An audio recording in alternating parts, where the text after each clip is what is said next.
Hey, Bruce Hurton here, and I hope you are all doing fantastic. It's the 26th of March and it's 7 p.m. and that can only mean one thing. And that one thing is that this is episode 1 of my show, Trade Business Tuesdays, which I'm going to be doing every Tuesday. And I'm going to be giving you so much value when it comes to business through my knowledge and everything that I've been through that you're going to absolutely love it. So make sure that you blank it out in your diary every Tuesday at 7 p.m. Blank out some time there. You're going to love it, honestly. So if you're watching on the replay, give me a hashtag replay. I love to go in. I love to look at who's watching on the live as opposed to who's watching on the replays. I see we've already got some people coming in here. That's fantastic. Great, fantastic.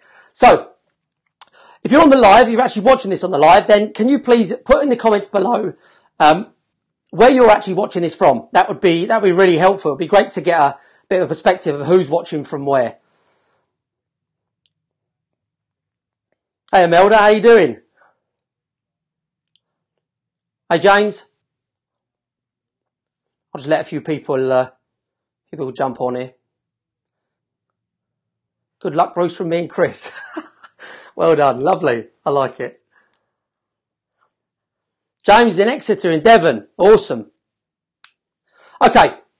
So what I'm going to do is, I'm going to tell you a little bit about me and ultimately why I'm doing this. Hey Tommy, how you doing? On the A12. Not in a traffic jam by any chance. Yeah, I'm going to tell you a little bit about why I'm actually doing this and, my reasons for jumping on and doing this and actually, doing trades business tips on my business page. Some of you might not know who I am. Some of you will have watched my business tips on the page that I was doing, quite a few months ago. So basically, yeah, my name's Bruce Hurton. I've basically run trades businesses for the last 20 years. I've been through highs and lows. I've had many failures. I've literally, I think the one thing I could say is that I've been through everything that a tradesman could have been through.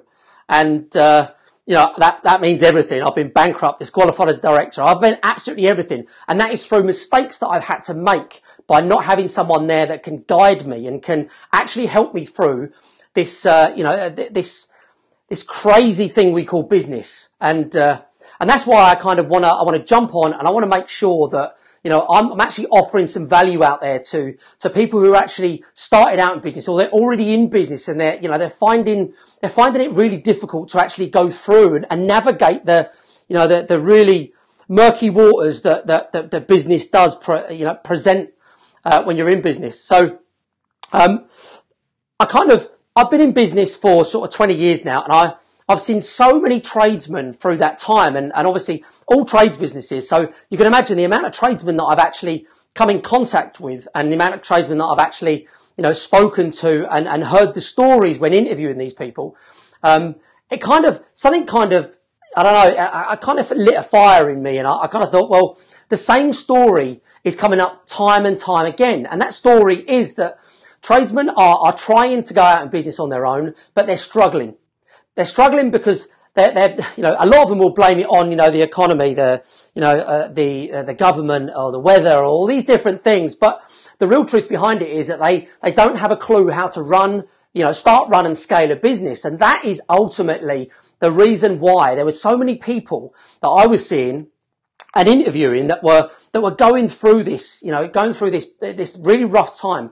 And I kind of, like I said, lit a fire in me and I really wanted to help and stop what was going on because I think it's a really underserved industry, and it's underserved in a way that it's undereducated in terms of the business.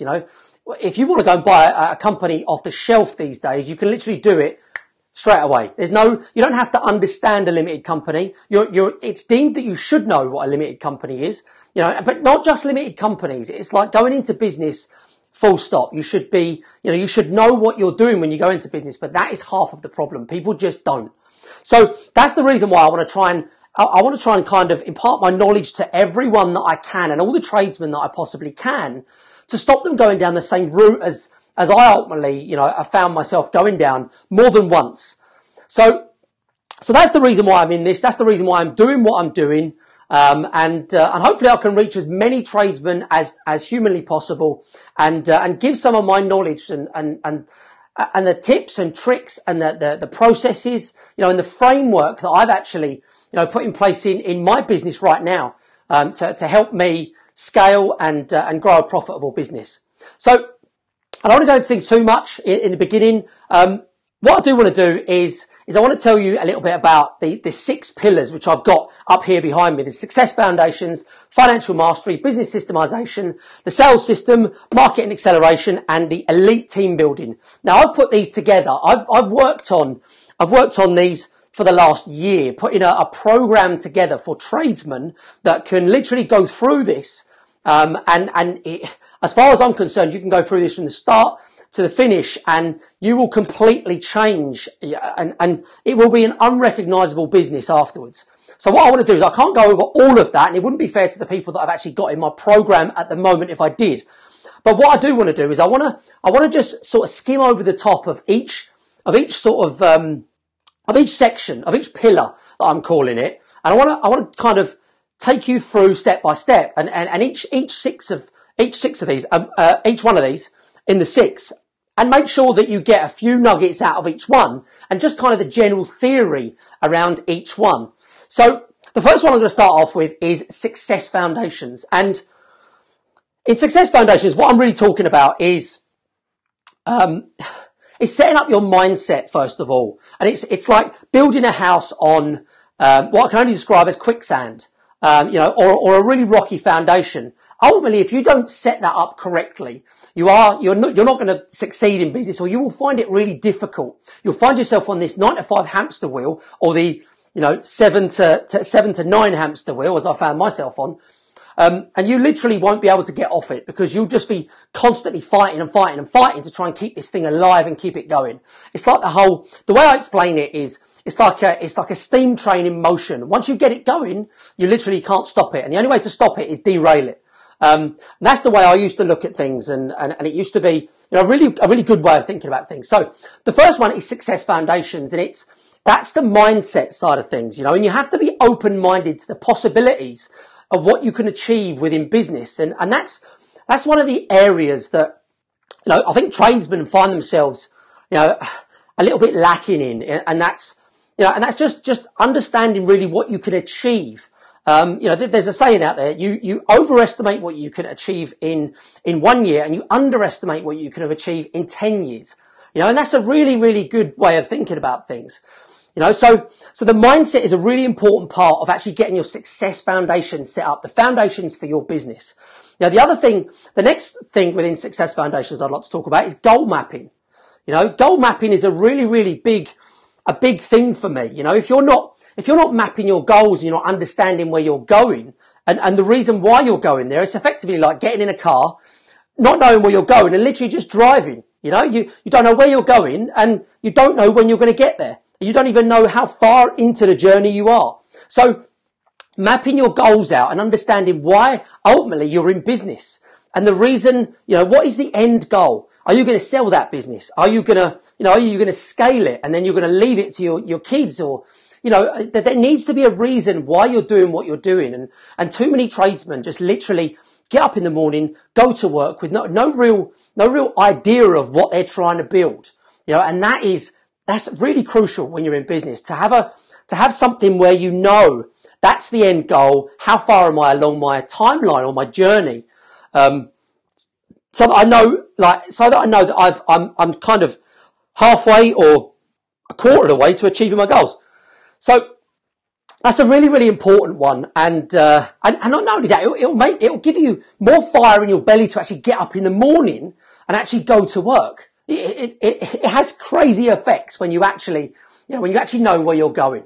So goal mapping is a really, really big part of growing a business. And if some of you are thinking now, well, yeah, this is a bigger business. It's not. The same rules apply to a one-man band as they do to a company with 40 employees. The fundamental business, the business kind of rules and framework is exactly the same. All they do is the problems get bigger from a tradesman up to a larger company. So the next thing I want to talk about within Success Foundations is is defining your niche. Now, this is a really, really important one. And I know I say this for every single one because I do believe they are really important.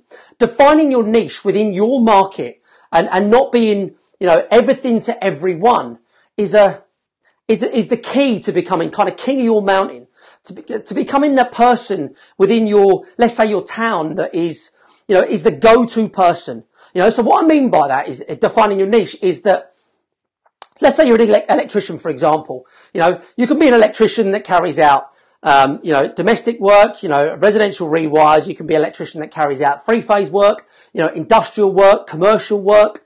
You can carry out all your EICRs. You can carry out all your inspections. You can do everything within, the electrical industry. You're basically everything to everyone. What you actually want to do when I say define your niche is you want to carve out your own path within your industry, and you want to really make sure that you are a specialist in your area. Now, a good example for an electrician would be one that comes to mind really quickly is that, for example, you're an electrician and you want to carve out your own niche. You could be the electrician that only does swimming pool electrics, for example. You could research it, you could look into it, and you could put yourself out there as a specialist in pool electrics, plant room electrics, just for swimming pools. That's one example, as an example of defining your niche. Another example is an electrician, and you'll notice that I keep doing electrician because I'm an electrician. So the other example for electrician is that you could be doing a lift electrics. So you could just do the panels within the lifts. So that is straight away that's a niche, and anyone watching this either live on the replay, you're going to know that that's a niche. That is a specialist area. And what happens when you're in a specialist area is you can charge more.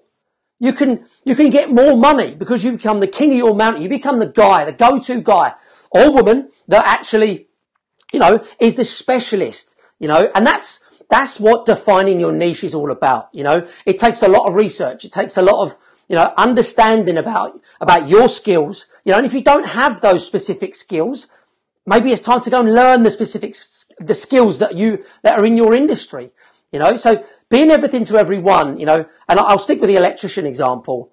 How many electricians do we have now in one town? I know for a fact that the town that I'm in, the electricians are literally falling over themselves. And what that does is that drives prices down because everyone's trying to get as much work as they possibly can, and it becomes saturated in that town or that geographical area. So you get loads and loads of electricians, but there's not many specialists. So you become the specialist, you shoot to the top, and you do specialist work. These lift engineers, a specialist lift engineer that does, and forgive me for the people that are not electricians and me banging on about electrical. It's the principle that I'm talking about, and it's the idea. So forget it's electrical, it's just the idea. Imagine how much these people that will go to a lift breakdown and have to fix a panel or have to, look at this specialist wiring center or this specialist wiring that's within the lift or the control panels. They're there for an hour and they probably charge what you charge for a day. That's what defining your niche is all about. Understanding how you can become the king of your mountain and, rise to the top and be that person within your town, within your geographical area that everyone goes to. So that's that. So that's kind of wrapping up Success Foundations. I don't want to go on about too much. There's so much that I can talk about in Success Foundations, that it's such a large subject, and I go so far into it in the program that, it's mind blowing. So let me just jump on to the next one. Cheers, Roland. Pure gold. Thank you, man. I appreciate that. Next one is financial mastery. So that's the one, we've got the next one here, financial mastery. And these are in order of what I think should be concentrated on as you go through kind of the beginning of a business, or even if you're in business and you're already doing your thing. I think you should be starting at Success Foundations, going on to financial mastery, making sure that you're clear on every one of these. The next one, business systemization. Next one, perfect sales system. The next one, marketing acceleration. And then building your team at the end. You know, it all makes perfect sense. So let's dig into financial mastery. So financial mastery is kind of exactly what it says. It's all about understanding your finances, you know, and it's all about, you know, really knowing what's going on in your business. And again, a huge issue for tradesmen. They generally, you know, and I'm not knocking tradesmen here. You know, I was one myself for a long time, and you know, I made a lot of mistakes, and I've done everything that you can, that's kind of the standard thing that tradesmen do. And one of them that comes to mind in the financial area is that we get a shoebox of receipts, and we take that shoebox to the accountant, and we expect the accountant to give us all lots of information like, yeah, you're doing fantastic. Keep up the good work. It's great. It's impossible for an accountant to do anything with your finances with a box of receipts. But anyway, that's just an example, you know. That's just something that I used to do, and it's one of the killers for me that I still see going on today. And anyway, let's dig into financial mastery. I don't want to waffle on too much about that. So financial mastery is really understanding your finances, understanding your profit and loss. You know, and again, it surprises me the amount of people that don't do profit and loss. You know, having a simple accounting system within your business will skyrocket your business. And not only will it skyrocket your business, and the reason why it will skyrocket your business is because you are understanding ultimately what's going on within your business. Your business tells you a story through your finances. And it's like, if your business is screaming out to you through your finances, because what you'll have in your finances is key markers. You'll have markers that will tell you you're going towards an iceberg. We're heading towards an iceberg. We've hit the iceberg. But I was telling you, we're heading towards it. You know, and there's loads of things like that within a business, like cash flow, for example. You know, that's a big one. If you're not running cash flow forecasts within your business, then you're literally sticking your finger in the air and thinking, I think it feels okay today. It's a crazy way to run a business. But I know that a majority of tradesmen out there actually run their businesses this way. And it kills me. And again, going back to the reason why I'm doing this, that's exactly why I'm doing what I'm doing. Because if I can help, you know, if I can just help one guy, then my job is done, you know. And we're already helping lots of people within the program. So I'm over the moon what we're actually achieving and what we're able to achieve. You know, so another one within financial mastery that is a real bugbear for me, and it is knowing your markup versus margin. You know, hey Megan, how you doing? So yeah, no markup versus margin it's just a crazy one. You know, these are all little ones that, you know, tradesmen out there might be going, oh, you know, I don't really know what he's talking about. If that's you and you don't know what markup versus margin is, nothing to be ashamed about. You know, nothing to be ashamed about. And if I'm completely honest, I was up to around £1 million turnover before I understood what markup versus margin was, you know, and that's crazy for me to really look back now and think I was turning over 7 figures and I didn't know what markup was in comparison to margin. Yeah, it's nuts. So if you don't know what it is, go online. After this show, go online and look up what markup and margin is, you know, or drop me a message below and I'll be happy to help, you know. So markup versus margin. Again, I've spoken about cash flow forecasting. You know, you really have to, you know, forecast for what's coming into your business and what you've got going out. It helps you, you know, avoid potential icebergs.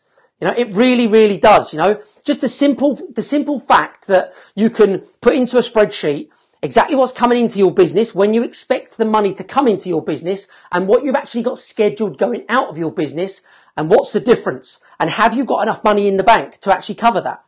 You know, it's simple, and I know I make it sound simple, but it's something you really need to get your head around. If you're going to be in business and you want to succeed in business and you want to have a handle on your finances, you really need to understand this stuff, you know. And again, your finances will tell you a story.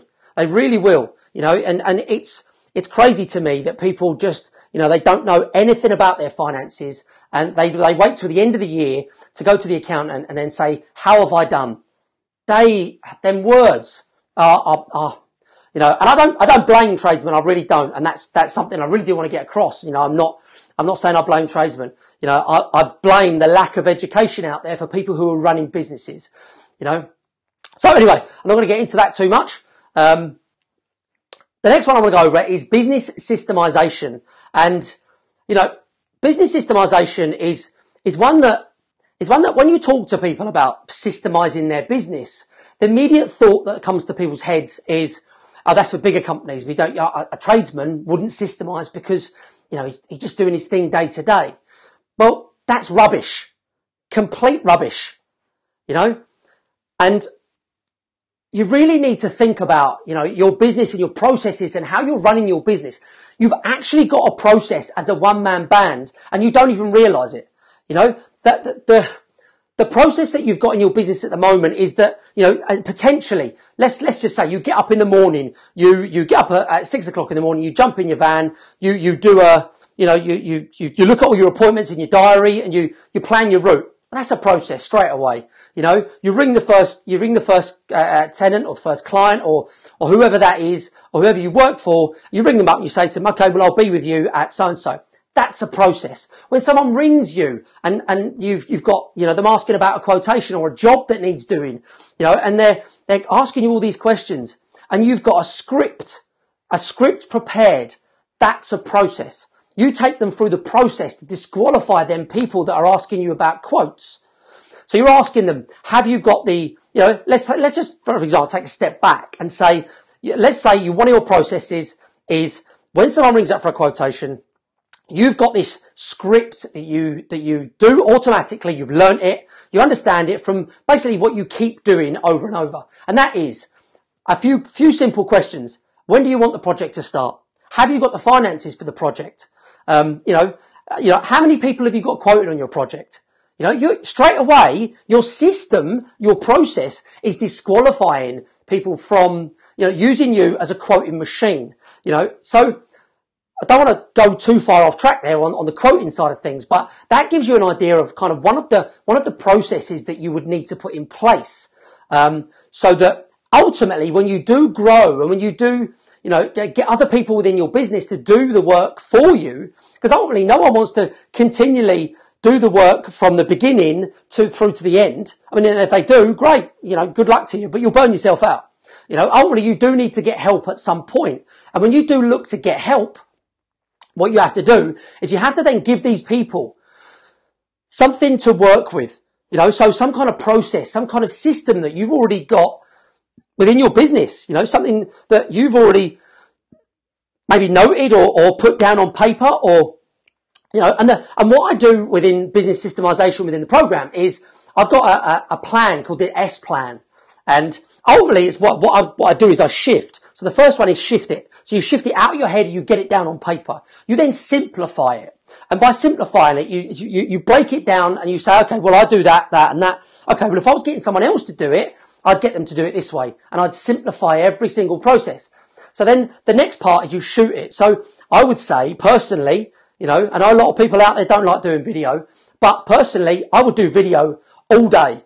The easiest form to teach someone is video. You know, you get across how you want something done. And people take in video a lot easier. So you shoot it, you get it on camera, the process that you want, you know, then you store it. You store it somewhere in the cloud, wherever. And then you share it. You've got the ability to then share it with your team. You know, you start then growing from a one-man band up to, you know, you employ someone part-time to do your admin and you take on another engineer. So you take on another plumber, you know. Not only does the plumber now know what to do, but also the admin lady now knows what to do, because effectively when you were doing your admin and you were doing your work and your job, you were noting down all these different things that basically all amounted up to a process that you needed to, you know, that you do within your business. You know, so that is basically what, in a very simplest form, that is what business systemization is, you know, making sure that your business has, you know, and I don't like using the word manual, but it's the easiest way to explain it, you know, a kind of manual on how to run your business. That's what you need to try and get, a manual for how you're going to run your business. So the next one I'm going to go over is the perfect sales system. Now, when I talk about the perfect sales system is, it's all about creating a process that kind of runs without you. And when I say a process, it's like you taking your potential prospects through a journey. So having a strategy from start to finish that you can take, your potential customer. So from this end through to this end. So a good way of explaining that is, let's say, for example, you've got a website. And on that website, you do let's say, we call it a lead magnet, but let's say it's an ebook, and an ebook which is, 10 things to consider when renovating your kitchen or refurbishing your kitchen is, that's a book that you give away. You're a kitchen fitter. You've got a website. So when people land on your website, you direct them towards this free ebook. So when they download the free ebook, this is all part of the sales system. So they download the free ebook. They have to give you their email address and any details that you want in exchange for this ebook or this how-to guide.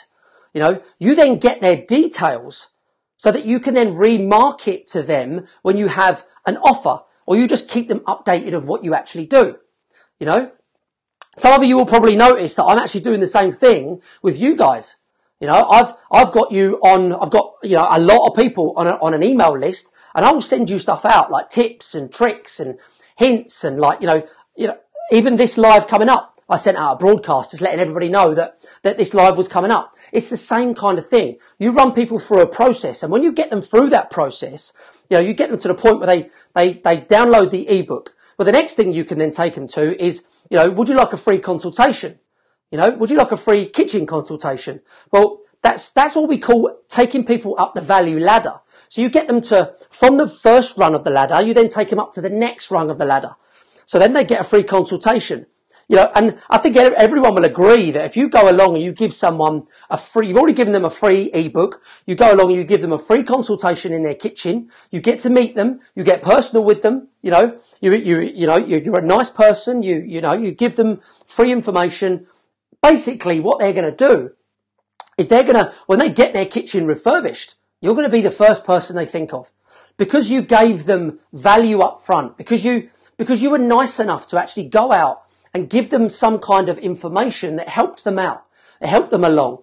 So that's kind of what I'm talking about with a sales system. You have to have something like that that's on autopilot that works even when you're sleeping.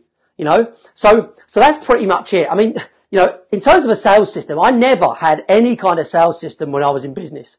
It was literally, let's try this, let's try that, let's try leaflets, let's try this, putting this up on a notice board, and one of the things I did try, and it's crazy to me now, I thought about getting business cards, but I was thinking outside the box, I thought, do you know what? I've seen these plastic cards before, and they're see-through plastic cards, and they're with the print on, they look amazing.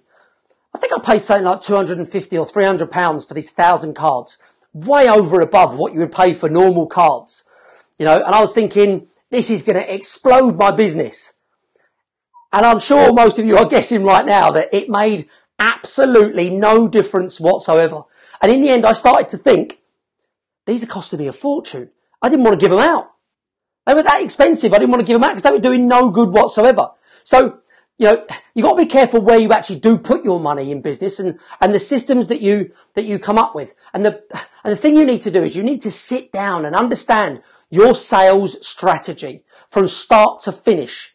And you need to understand where the buyer is coming from, your ideal client. You need to understand their pain points, what they're actually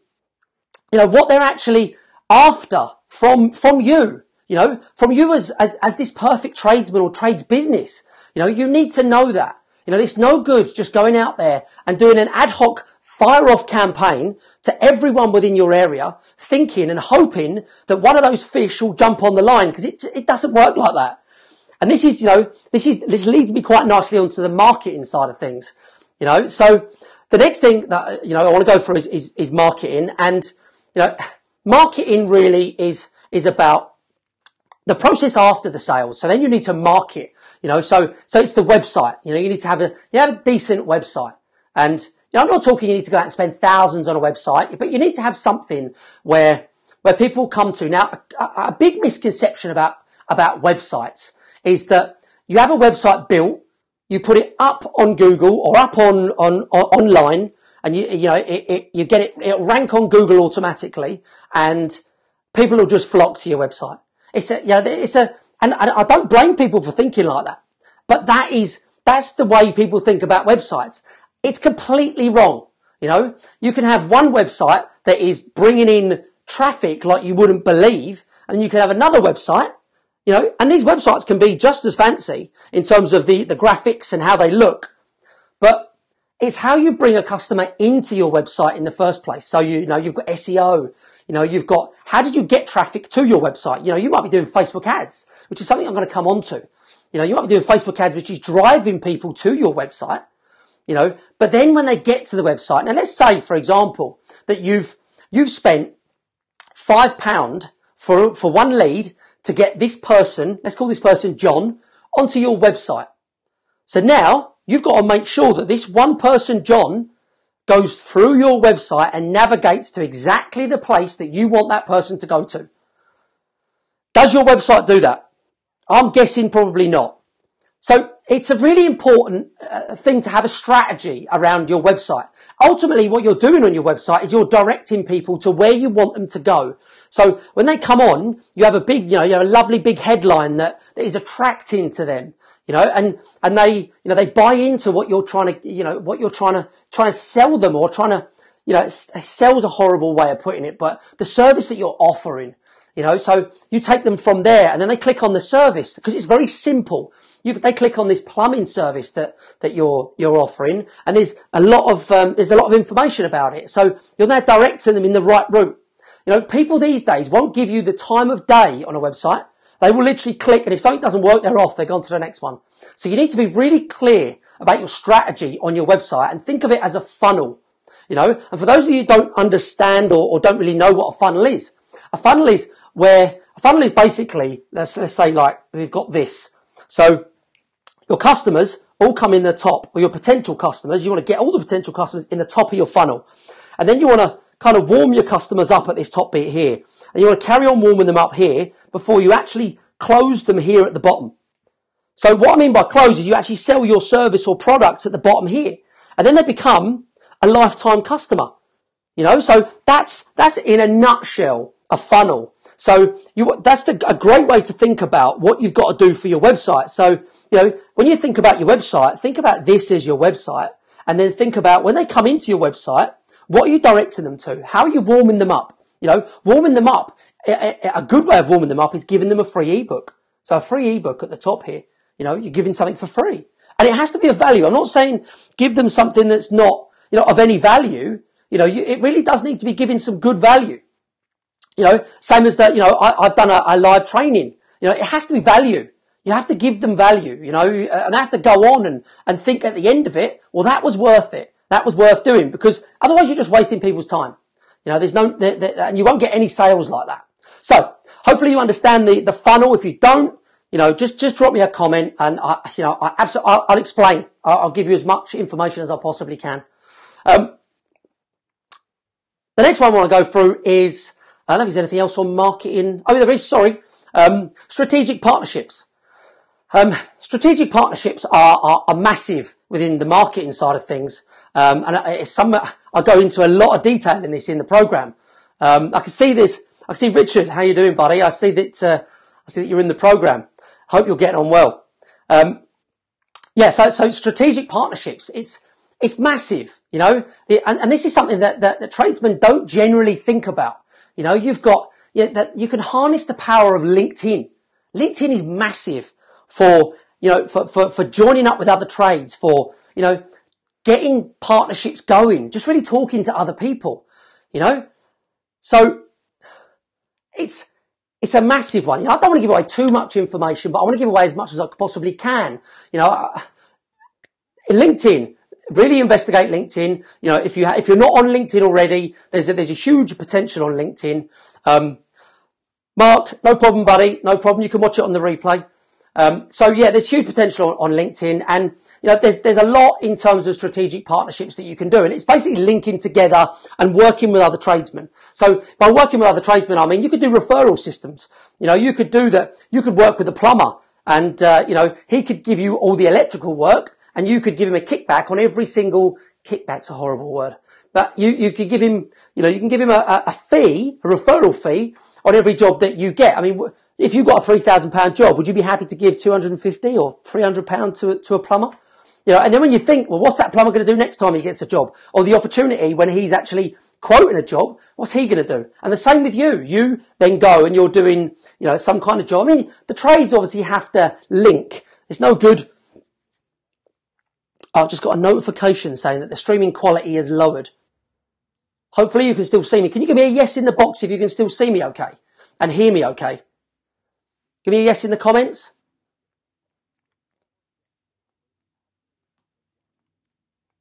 Oh, there's a bit of a delay, but can someone give me a yes in the comments if you can still hear me? Okay. Okay, I'm going to carry on. I'm going to assume that everyone can hear me. Perfect. Cheers, Gaz. Okay, yeah. So the trades have to link. They have to. Cheers, James. They have to link. They have to be. They have to line up. There's no good having a floor layer and an electrician. They don't really go together. But a plumber and an electrician, or a plasterer and an electrician, or a boarder and all that. Thank you. I get loads of yeses coming in now. Awesome. Okay, awesome. So strategic partnerships is a massive one. Working with other people, making sure that you're casting your net wide about what you can actually offer other people and what other people can offer you. It's a really big section, that one, massive. So I can't really go into it in too much detail. Otherwise I'll be here all night. The next one I want to go over is a massive one, and it's a really big one. And I say this, if you've watched any of our training, Facebook ads is the key to the kingdom. And you cannot run your business without this.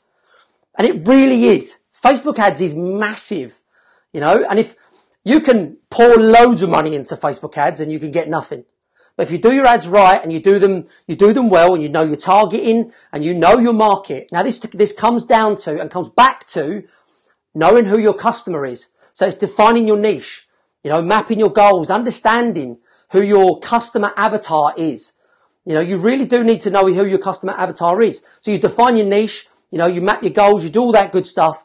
And then you kind of, out the back of it, you can understand exactly what your customer avatar is. Now, I don't want to go into customer avatar too much, but a quick example of a customer avatar is, you've got a sheet of paper and you literally know the books that they read, and you even give them a name. So this is your ideal customer. Is it a man? Is it a woman? How old are they? What books do they read? Where do they visit? Where do they hang out? Are they 40? Are they 50? Are they 60? Are they 25? What social media platforms are they on? If they're 20, chances are they're on Instagram. If they're between 30 and sort of 45, they're probably on, or 25 to 35, 40, they're probably on Facebook. All these things you need to take into consideration when you're actually thinking about, all these things and how you've got to target. And this is what I was saying about the funnel. Going back to the funnel here, you've got to know who your target market is to get them into the funnel. Otherwise, you've basically got just people throwing themselves in there that haven't got a clue. They're just the kind of people that will throw themselves into anything. So it's a really important one, Facebook. And there's so much you can do on Facebook these days, to get out to your customer demographic. Now, imagine how many people you could have got out to before Facebook when you go out with your leaflets and you're leafleting down the road. So I'm just stepping on the wire for the mic here. So you're working in an area. So let's say you're working in, I don't know, in a town somewhere, and you're working in this town and you're there for a week, and you want to try and get a bit more work in this town or in this street or on this area. And, you get some leaflets, and there is still a place for leaflets. Don't think I'm, saying there isn't a place for leaflets. There absolutely is. But when you think about, if you're working in an area, you can get out to that area and you can get out to that customer, that person, that demographic, that lady, You know, when you think about how far down you can drill down into Facebook. Now, I don't know how many of you know this, but Facebook have got around 3,000 touch points on every single person. When you think about 3,000 touch points on every single person, they know a lot about you, and Big Brother is definitely watching you. There's no doubt about that. You know, and it's fantastic for advertisers because, you know, I could target someone who is a female in her 30s, between 30 and 35, who likes pregnancy websites, who, you know, is looking for girls' baby clothes. It's mind blowing what I can do. And if I'm selling newborn baby shoes, there we go. That's exactly what it is. I've got my target market, and then I give them an irresistible offer. I give them an offer that they can't refuse, you know, but it suits them. I'm not saying that an offer that, you know, you want to sell them they don't really want. You know, everyone loves to buy, but no one loves to be sold to. That's a really good saying that I like. So, you know, it's all about knowing who you're selling to. So that's Facebook. I mean, I could talk about Facebook for such a long time. I'm not gonna. We're 41 minutes in. So yeah. So the next one, we're going to jump into the next one. And that is, the elite team building. So we're in the last part now. This last part. So you've done all of this. You've got all of this in place. You've got your success foundation sorted out. So you've built your business on a real concrete base. So you know exactly where you're going and you're heading. You've got financial mastery. You've got that under control. You're a financial wizard now when it comes to your business.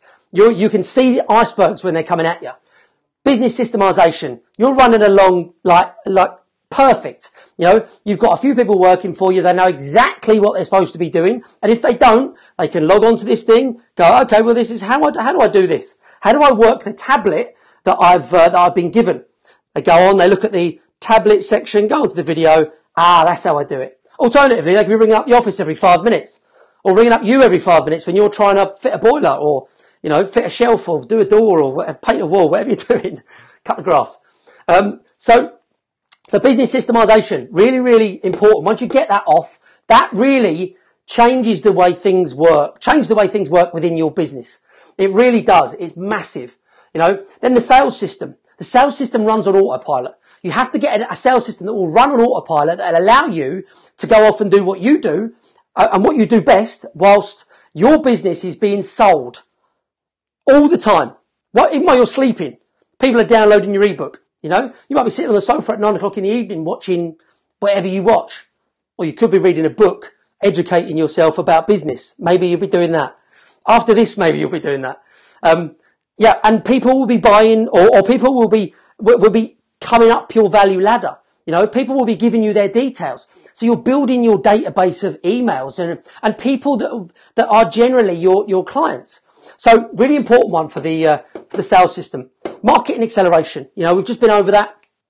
Facebook, websites, strategic partnerships. You know, there's so many strategies here that, you know, that I could talk about. But once you get that off to pat, and you've really got that one, you know, pumping, and you've got your Facebook ads bringing in clients, they're running through, you'll be turning work away. That's how it works. You know, but you have to get it right. You have to know what you're doing from here. You can't just jump straight to this point. You know, so those of you who are in business now, don't think you can just jump straight to marketing, because you have to understand your audience. You have to understand who your customers are. So the next one, elite team building. This is the last one. And it's as important as all the others. Elite team building. So you bring people in your business now. You're ready to take people on. You've maybe taken 1 or 2 people on, and, you know, you now have all of the information. You have everything. You have the Bible on how your business runs. So you now need to make sure that these people that you bring on, in the first stage of the process, you have to recruit them. So recruitment is a really, really important part. And to be honest, recruitment for me was a really hard part. It was one of the hardest parts that I found in business. And the reason for it was because we were getting certain things right within the business. So we were getting marketing acceleration right. You know, we had our finances right. We had a success foundations. The foundation for the business was all set up correctly. But it's all right having all that firing, but you need good people to be able to grow the business and actually move to the next level. What I was doing and what we were doing is we were bringing in loads of work, And then ultimately, we were getting stuck at this point here. So what we were doing is just taking people on willy-nilly because we didn't have time to do a full interview process. Or we did an interview process, but not a full process where you can actually break things down and actually understand the person that you're bringing onto your company that's actually going to go out and face your clients.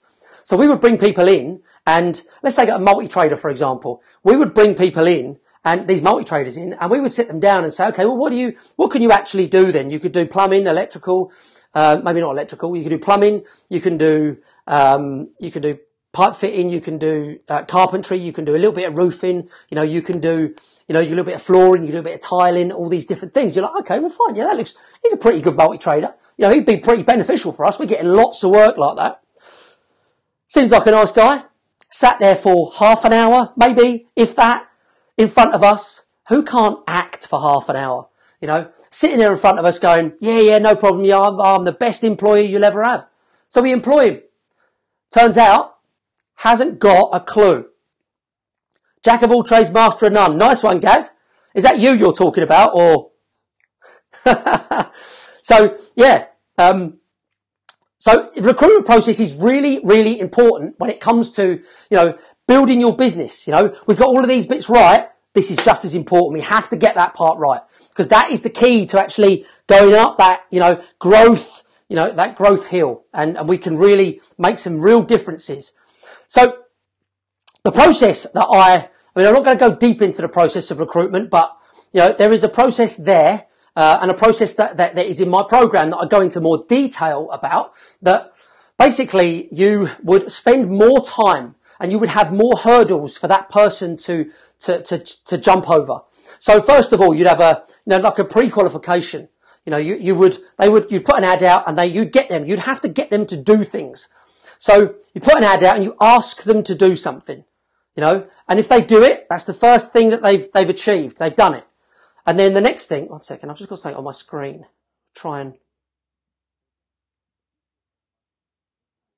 It's just something on my screen that says string quality has lowered automatically because the internet connection wasn't fast enough. The internet's not great round here. So, but yeah.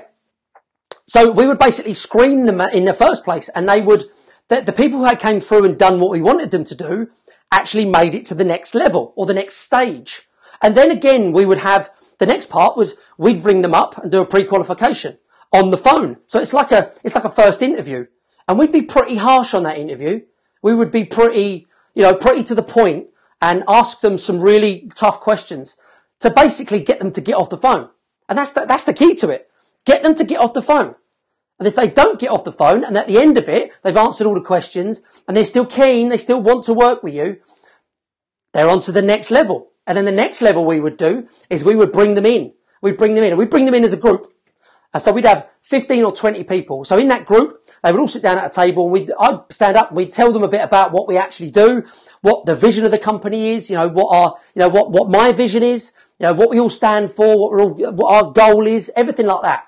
The work we do for people, how we do it, and how we're proud of the quality and the relationships that we build and the communication, etc., etc. And what we would do then is we would say things like, we're going to want you to do this, this and this. And if people are not up for that, then I'd suggest you get up and you leave now because, we're not entertaining anything like that. And you give them really tough things that they have to think about or answer. And then, you could see the people that you don't want. You could disqualify someone because they're leaning back on their chair, throwing their hands behind their head. You kind of know that that's not the kind of person you want working for you because they're going to be like that. If they're like that in front of you, they're going to be like that in front of your clients.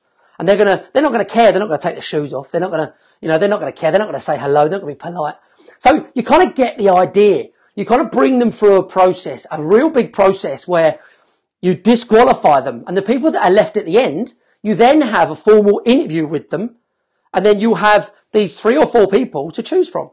It's a really good process. It's a little bit long-winded, but ultimately, it depends what you want in your business. If you want people in the business that are actually, gonna actually want the business to grow and do what you want, the business to ultimately do, then you're going to need good people. And good people, is the key and is the oxygen for a business to grow and a business to survive ultimately. So that's That's recruitment. I don't want to go into recruitment anymore. I've probably gone miles too far in recruitment there, but that's recruitment. And going back to the next thing I want to talk about is positional contracts, and it kind of goes back to business systemization, right? It really they work kind of in harmony, these two, because business systemization is where team building actually starts. You know, you start building up your systems here, and if you remember, I said that when you're doing your business systemization, what you're actually doing is you're creating processes, you're creating systems, you're creating the way you would like things done within your business. Rather than getting to this lead, rather than getting to the end and then thinking, right, now I need to systemize my business. Well, it's too late. You've already got these things churning. And like me, you're now in trouble. You're now in trouble because you've got no one to do the work. But the people you do get to do the work are letting you down. So, positional contracts, having people in the office that really understand and really know what's going on, and know what you want them to achieve. So that's what a positional contract is. You give them it on day one and you tell them exactly what they need or what they, in paper form, in a contract. This is what I want you to achieve on a weekly, daily, or maybe not daily, or a monthly basis. You'll be surprised the amount of people that will be more productive because they know what they have to achieve. And when they do achieve it, there's more satisfaction. So at the end of the week, end of the month, they've achieved this target or this goal that you've put there for them. And they're now an amazing employee. And, it's an amazing company to work for because they've got a sense of achievement, and another thing that, another area, I mean, this was a really, really bad area for us. We really fell apart in this area. Training. Training is a huge one. When you get people in and you don't train them, you effectively just let them off. And what I used to do, we used to have a service desk, and I used to literally get people in and say, yeah, they seem all right. You can sit next to so-and-so for 3 days or 4 days, and then, you can go on the phone. It's only going on the phones, and it's only booking in jobs, and it's only doing this and this and that and doing it on the phone, They would always get the phone part wrong. Ultimately, my fault. They would always get, the job booking, not always, I want to say that. They won't always get the job booking wrong, but they would sometimes get the job booking wrong, and they wouldn't always follow what I wanted them to follow. The reason for that is because, one, I hadn't given them a positional contract. Secondly, I wasn't doing any training. You don't do any training. How can you expect your employees, the people that work for your company and that want to push the company forward, how do they know what's going on in your head? They don't. They have no idea what's going on in your head. But you're now thinking, why are they not doing what I want? Why are they not doing what I ultimately want? And you're getting frustrated, and ultimately you end up getting rid of them because you don't think they're good or fit for the job.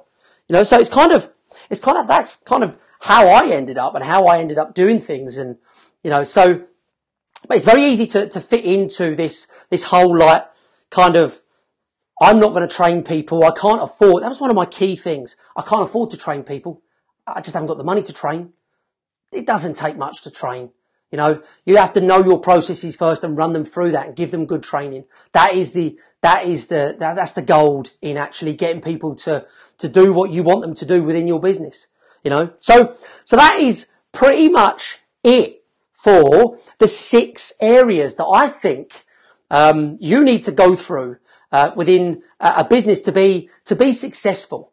I think you really need to, I hope that's been helpful for everyone. There was a lot of information to take in there. Hopefully I haven't, completely, sprayed a garden hose in your face. And hopefully some of it is good for you. You'll take it on and you'll implement some of that stuff within your business. Happy to answer any questions. As I say, drop in any comments you've got in the comments box below. Hashtag replay if you're watching this on the replay. As I say, I'd love to see who's watching on the replay.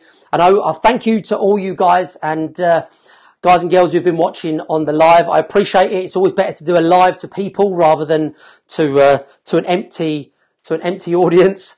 So every Sunday, every Tuesday at 7 p.m. I will be doing this kind of show. So episode 1, we are almost over. So episode 2 next Tuesday. And we're going to keep going. We're just going to keep going and going and going. I'm going to keep giving you all of these tips. I've got so much. I've had 20 years of this. you know, all the failures, all the successes, you know. I will give you as much information as I possibly can. You know, if you're interested in the program, I'm not trying to sell you the program. That's not what this is about. But if you are interested in the program, then drop me a comment below and I'll get you some information. You know, I'm not trying to ram it down your throat. If you need any more information about anything I spoke about here today, then, you know, why not drop it in the comments below? I've got no problem answering. You know, a lot of you, if any of you have been in, I mean, I know Tommy's been in for quite a while, on the page.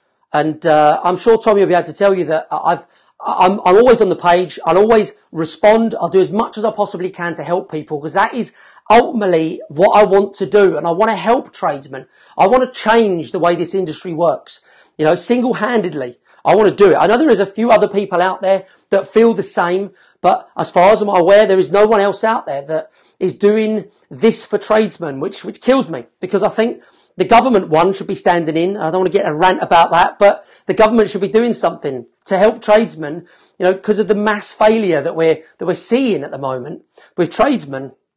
And not only tradesmen, it's small businesses alike. It's just that way. You know, they should be helping out and they're not. So I will do as much as I possibly can to help out as many people as I possibly can. And for that, drop a comment in the box below. And like I say, I'll respond to you after this. So I hope you've enjoyed that. My voice is nearly gone. I'm gonna call it a night now. And, yeah, if you need anything else, let me know. I've enjoyed it. I hope you've enjoyed it, and I will see you next Tuesday. I didn't mean it that way, actually.